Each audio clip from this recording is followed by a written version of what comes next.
Last night I was reading Dune.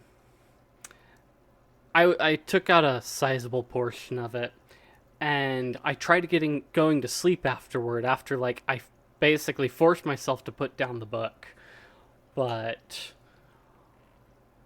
I had a bunch of thoughts rolling through my head from it, and I really couldn't get to sleep until after I wrote them down. And this is where it breaks off from kind of this thought pattern and where this idea came from. So I had an idea for a different video that I was going to do, but since this came up last night, this felt like something that would probably be a bit better to share. So basically, first of all, so the kind of the point that bothered me in Dune that kept me up was you hit this part after so the Atreides family moves to Arrakis. The whole thing, if you've read the book, you know that, or maybe seen the movie. I don't know what the movie had in it that changed. But you eventually hit this point to where the Atreides family basically is betrayed, and the Harkonnens roll in and basically try and take over. And Paul Atreides and his mom both escape. Jessica and Paul escape because the traitor actually provided a way for them to actually survive rather than die.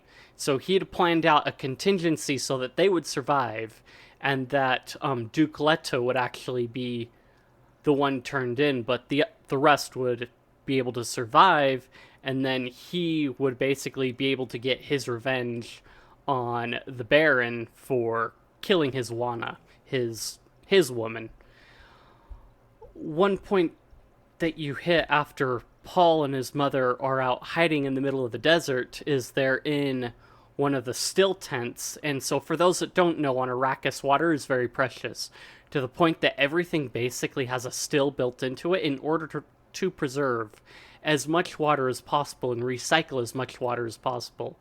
So, they literally wear suits that reprocess sweat into water, urine, and that kind of a thing. And the still tents, work the same way to where everything that you breathe, all the water that you breathe, the perspiration, whatnot that's in the air gets recycled into water reserves that you can then re-drink and reuse over and over. But in the still tent, Paul is in this state where he is just aware of everything going on at the same time, and he also has these points multiple times where he's like, I should be grieving right now, but I'm just not feeling it. I'm just too super aware and calculating right now that I just can't. And so in this state, as he reaches further and further, he continues to beat on himself, why am I not feeling grief? My father's dead. I know it. I can tell, and I'm aware of it, but I'm not feeling anything. And even in that state, he lets his mother know that, hey, dad's dead, the Duke is dead, and that's it. And even when seeing his own mother grieving, he cannot feel that emotion.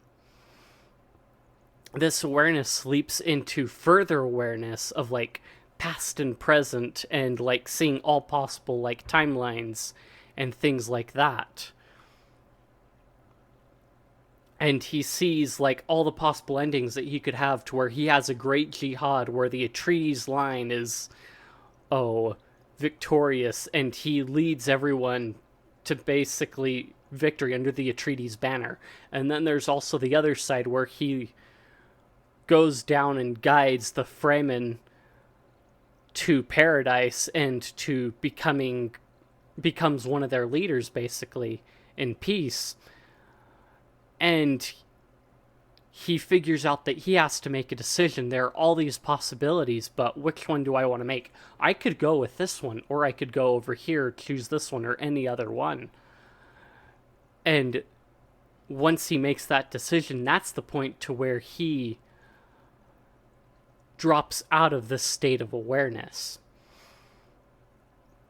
And that's kind of one of the bigger points that was bothering me was like, in that moment, sometimes you feel like you should be feeling something and you're just a non-judgmental observer in a sense to where you're not aware of it. And I think that kind of a state comes to a head when you really want to move forward from a vice that you may have, and you start to dig in and learn about that vice more and more and how it works. You become aware of the processes that, like, an addiction to porn, cigarettes, other drugs, social media leads to, and how the brain is affected by that, and the different processes that you become more aware of, that more often you become this self-aware observer. It creates that self-awareness that can help you lead to changing and becoming better. And it's that kind of self-awareness that Paul is trying to come to grips with, and he's trying to solve, and then the resolution comes down to where he hits that further awareness and like makes a decision to the path that he wants to take. And that's kind of where sometimes we're at, is we are aware of what's going on right now, but once we become aware of the possibilities down the road, we make the decision and then we come back to. And looking at going back to addiction as an example, I've brought up the easy peasy method before in a video. And in that method, you're basically doing that same thing, to where you are the non-judgmental observer to what's going on. You observe what's going on in your whole self, and you question, why am I drawn to this? Why is this pulling me in? And then that leads to the change that you need to make in order to leave that behind and become better.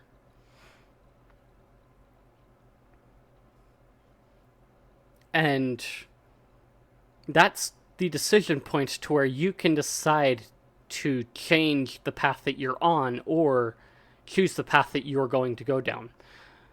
So like I mentioned, Paul had this vision where he saw like he could go one way and become basically a warlord. He could go the other way and lead to freedom and paradise.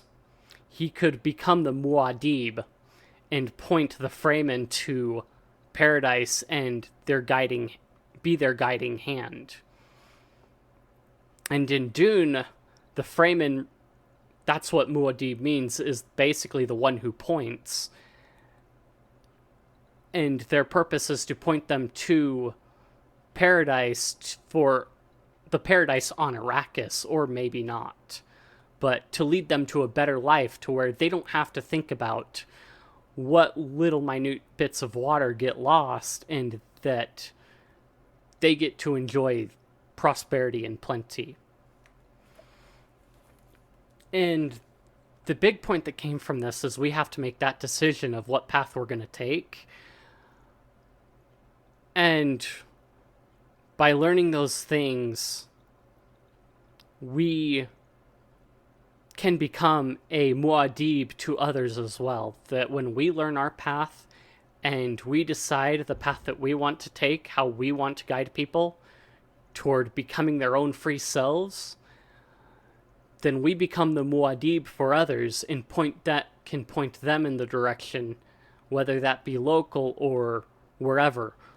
Local, very, very much preferable, because local is where you can have the most amount of change and be able to affect people more, because you get to directly interact with them. You get to enact change that can then, from a grassroots level, work their way up. But I would highly recommend reading Dune. It's a really good book. It's really hard to put down sometimes, and I usually end up chunking out like large sections of it at a time, because it just kind of pulls you in. But if you enjoyed these thoughts, if you have other thoughts related to it, if you think I'm wrong, feed the algorithm with comments and likes and whatnot. I do have a Discord and that kind of a thing as well. And yeah, I will see you all later.